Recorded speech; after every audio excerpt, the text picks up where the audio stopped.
try to wrap this up today. Get this out before WrestleMania hits this weekend. Last we left off, I think it was did a Hell in a Cell. And the next pay per view is a Raw pay per view, which is a TLC. I'm going to. I always wrote everything down backwards a little bit here. But the first match for TLC I would have would be Randy Orton versus Dean Ambrose, and right now it looks like Ambrose isn't going to make it back in time for WrestleMania in the real, unlike what I have here. So I would have to alter that in some way. I have used Ambrose quite a bit after WrestleMania in my booking. But I have Dean Ambrose, who's kind of in between right now, and he's kind of turned more heel for us. Orton, who has been kicked out of Evolution, who is essentially a face again, versus Dean Ambrose. And I'm going to have Dean Ambrose win here. Ambrose has just been going crazy, and he's been on a tear. And at this stage, he just wants people to get hurt.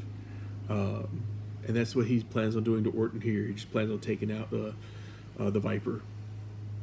The next big match will be Bobby Lashley versus Baron Corbin, and I would actually have Paul Heyman in Corbin's corner. Heyman has been taunting Bobby Lashley to build up the feud with Brock Lesnar. Even though reality right now, it's questionable if Brock Lesnar will even be around after WrestleMania. I do assume that WWE could hire him again for a limited amount of dates for big matches, is what I pretty much booked. And Lesnar versus Lashley could be a money match. It could be a draw. So I have Paul Heyman in Baron Corbin's corner against Bobby Lashley. Of course, Lashley would win this one. Samoa Joe versus Jey Uso had split up the Usos, so this is Jey on his own, who would be a face. Joe is kind of taking it upon himself to teach Jey Uso how to toughen up and represent being a Samoa. This storyline would be far-reaching in the end, and we would kind of see teases, whether it be Jey turning heel or Joe turning face. Joe has such a strong presence and following with the fans. I think it would be pretty easy for him to go face too. The next match will be a Universal Tag Title match, which would be Evolution, Lars Sullivan and Killian Dane versus Bray Wyatt and Matt Hardy. I think WWE is ending this feud, but I would still have it going, stretching out for the long haul just to get something out of it. And it's kind of off again, on again. So having the Wyatts turn face and Bray and Matt teaming together, despite their differences, seeing that their common enemy is Evolution, I'd have Bray and Matt win this match. So the tag belts go kind of back to the Wyatt family in a sense. They've put their, Bray and Matt put their animosity aside and realize that together they're stronger to fight the evil that is in WWE. And Bray Wyatt extends the Wyatt family to bring both families together, the Wyatts and the Hardys. So they would take the tag titles here. Intercontinental title match would be Big Cass versus Rusev. And leading up to this, there'd be a lot of six-man tag matches with Rusev Day and Big Cass, and there would be some misunderstandings, and Rusev Day would turn heel on Big Cass. I do have Big Cass retain the Intercontinental title, though, here. And the main event would be for the Universal title in, of course, a TLC match. Most of these matches would probably be TLC matches, which would be Drew McIntyre versus Braun Strowman. McIntyre, who cashed in his Money in the Bank to get the title. And I would have Drew McIntyre retain as the leader of Evolution. And that would tie up our TLC pay-per-view. The next big pay-per-view would be both Survivor Series. And I'm a big fan of the old school Survivor Series setup with the teams. They've kind of done away with that. But I would have some singles matches in all this, and the biggest one would probably be Bobby Lashley versus John Cena. I don't book Cena a lot, but I would have this one just to a setup for the Lesnar Lashley match, and I'd have Bobby Lashley win since Cena's in and out already. And I'd probably have Lesnar and Heyman in the audience watching, taunting Bobby Lashley. The next big match would be a Team Big versus Team Rusev Day. And it would be Big Cass, the Authors of Pain, and Jey Uso against Rusev, Aiden English, Samoa Joe, and Baron Corbin. I would have it break down to Big Cass and AOP and Rusev and Joe. And I would have Ambrose come out and get involved. He'd come out to attack Samoa Joe. And in the midst of that would cause all that chaos, would cause Big Cass to be pinned by Rusev, not paying attention to what's going on, being distracted or whatnot. So in the end, it would be AOP be the last two men standing. They would take everybody else out. The United States title match would be a last man standing match, Elias versus Bobby Roode, and Elias retains the title here. The next match be Team Diabolical, which is Xavier Woods' new stable, versus the E Team, which would be Big E, Cesaro, and Rollins. And initially, I would start with Kofi Kingston, but I'd have him taken out and replaced with Cassius Ohno. And of course, Team Diabolical is Xavier Woods, Shelton Benjamin, Jason Jordan, and Roman Reigns, and Jimmy Fatu would be at ringside. It would get down pretty much to one person remaining, and that would be Cassius Ohno. And the reason for that is I've kind of been pushing Ohno. He's got the Money in the Bank for SmackDown, and he's just been called up, but steadily pushing him toward the upper card. The next match would be BC NWO versus Team Miz. Of course, that's Balor, Styles, Anderson, and Gallows versus Miz, Nakamura, and Kevin Owens and Sami Zayn.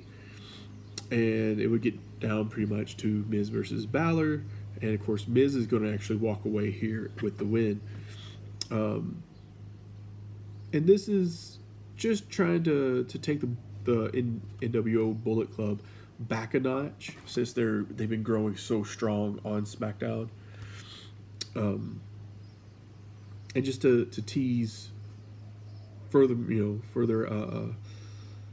feuds and whatnot. We would also see Team Braun, this would probably be the main event, versus Evolution, which is Triple H, McIntyre, Killian Dane, and Lars Sullivan. Team Braun would be Braun Strowman, Bray Wyatt, Matt Hardy, and Jeff Hardy. And the last two men standing would be Bray Wyatt and Braun Strowman.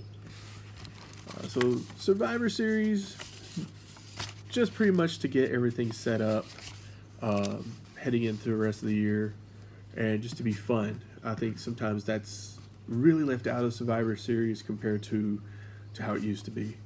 Our next big pay-per-view is Clash of the Champions, which is a SmackDown pay-per-view. I really kind of have a short pay-per-view here.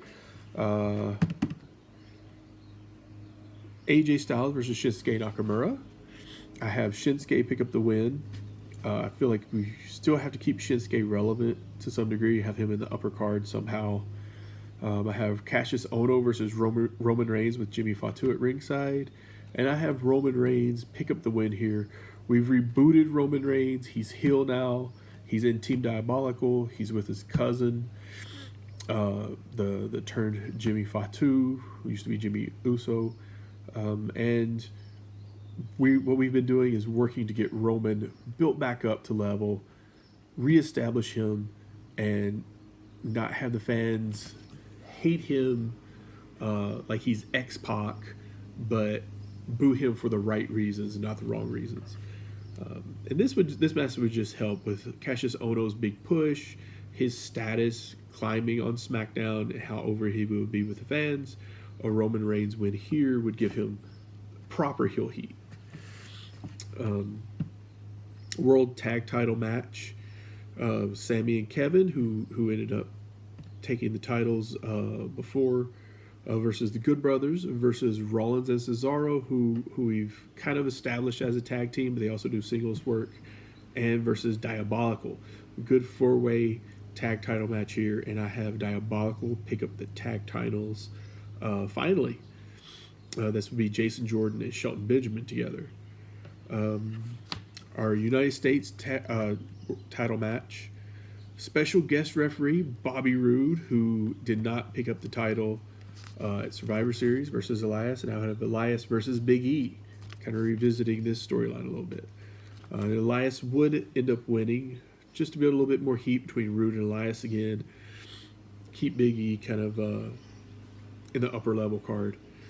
In the world title match, Finn Balor, the champion, versus The Miz, who was the last man standing in the Survivor Series match. And Balor ends up retaining.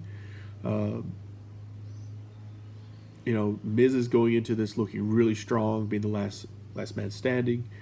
And he's been getting the best of the Bullet Club leading up to the pay-per-view. So it's kind of classic booking there where the heel ends up coming out on top finally, despite the face looking strong leading in. And that brings us full circle back to the Royal Rumble. We've gone Rumble to Rumble booking, and I have the Men's Rumble with the Final Four being Braun Strowman, AJ Styles, Bobby Roode, and Samoa Joe. And I have Braun winning the Rumble 2 years in a row. Of course, the last Rumble was kind of a mixed match of things happening with it not appearing certain people were winning. Actually, I think Braun didn't win the Rumble. He was just not eliminated from the Rumble last year. But Braun ended up getting that title shot. And so Braun's going to get that title shot again to challenge whoever he wants, whether it's to challenge McIntyre again, who has been dominating Braun in a sense in matches since Evolution's been involved. And Braun just cannot seem to get the best of McIntyre. And he's already faced him a couple times now, and it's pretty much like, okay, you're done. You're not getting any more title shots. Well, that's the story here. Braun does get another title shot at WrestleMania, or he could go and challenge Balor for the SmackDown title. So either one, Braun versus Bullet Club, Braun versus Evolution. Universal Tag Title match is Evolution versus Lars Sullivan and Killian Dane versus Bludgeon Brothers versus the Authors of Pain versus Rusev Day versus Revival versus the Hardys.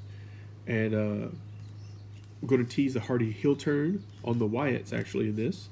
But because Wyatt's are represented by the Bludgeon Brothers, I'd actually have the Revival walk out of this match, the champions, and it's kind of be coming up from under.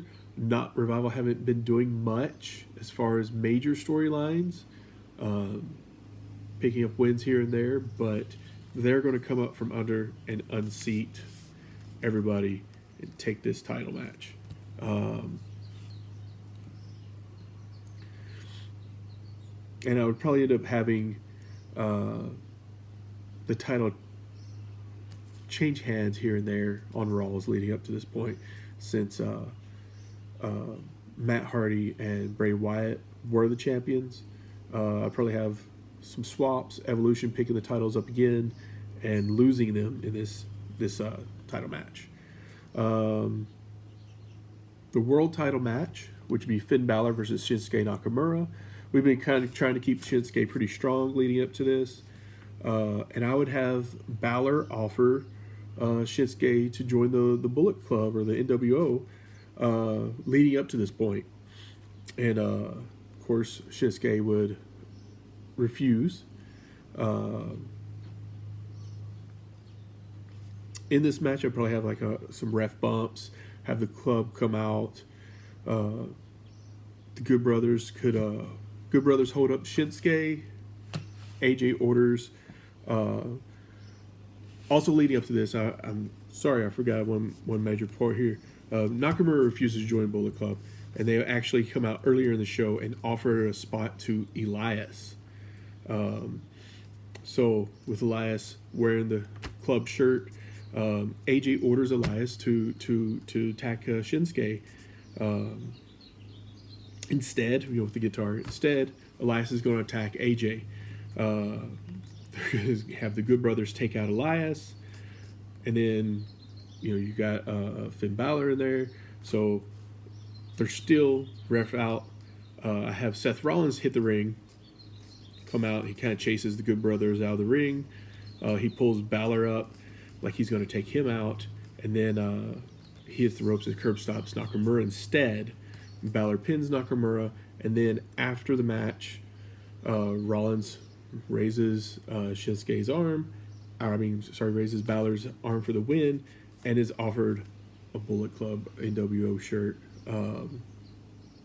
for his efforts in helping. And this would just be kind of a advancing storylines and just a big plot twist.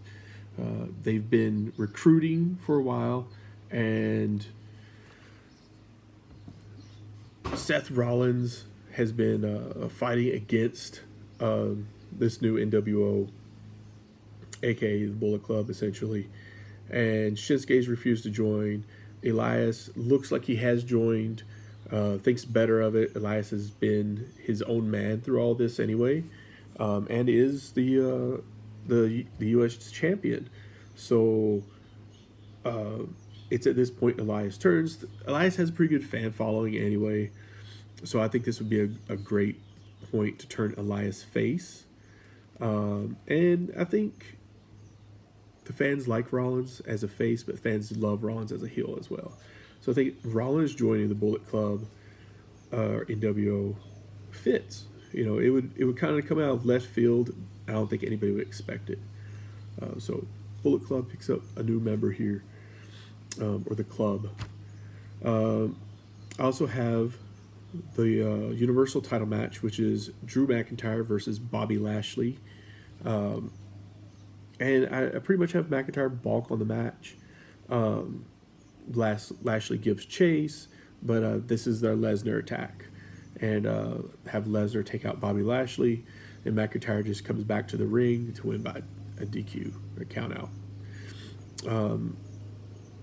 And I would probably book all this backwards and have the men's rumble finish the show. Probably with the Shinsuke Balor match leading into the rumble. And that is Rumble to Rumble, what I ended up booking, and fantasy booking rather. And completely different outcome than I think where WWE is going.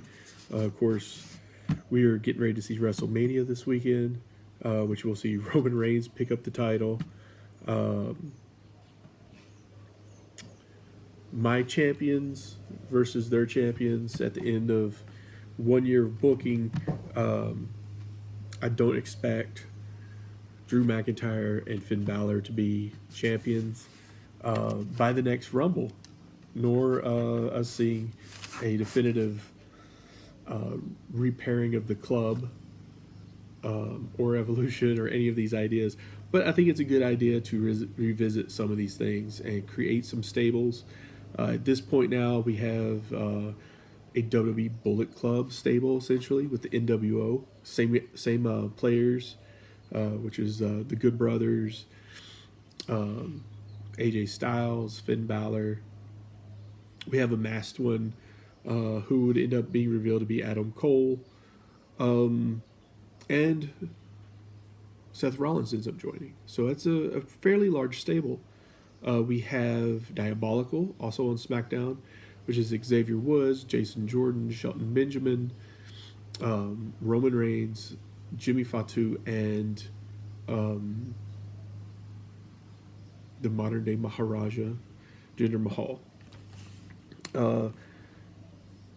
also helping to get those guys over another big heel stable, just in case the NWO advances enough to go face, which could happen.